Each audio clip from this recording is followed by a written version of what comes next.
खूप कंबर म्हणजे खूपच दुखत होतं. तो सगळं फिरतो, तासभर चालतो आता. माझे पाय आणि कंबर दोन्ही म्हणजे चालता येत नव्हता. बसायला पण जास्त वेळ बसता येत नव्हतं 5-7 मिनिटाचं. दुखायचं, ठणकायचं नाही, कंबरच दुखायचं खूप. त्रास व्हायला लागला. रोजचं मी चालायचो ना, त्याच्यापेक्षा मला थोडं चालता येत नव्हतं. पायच थांबायचे माझ्या जागेवरती असे. चमका निघायच्या दोन्ही पायांमध्ये. म्हणजे पुढे मला बसावंच लागायचं.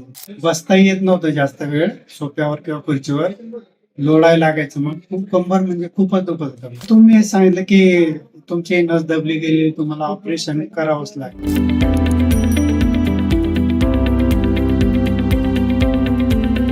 हे चांगलं झालं ना, ऑपरेशन करायचा निर्णय घेतला. जे होईल ते होईल, पण आता चांगलं झालं. 3 महिने कंप्लीट झाले.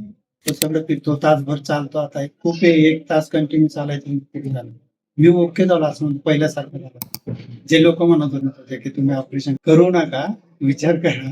काही म्हणायचे ते हे करा, योगा करा, त्याच्याने होईल. पण नाही म्हटलं, मी तर व्यायाम करतोच. असं आहे, अगोदरही करतच होतो, त्याच्याने मला काही फरक पडत नव्हता. पण आता ओके, मी आता सगळ्या स्टेप करतोय, दुखत नाही, काय नाही.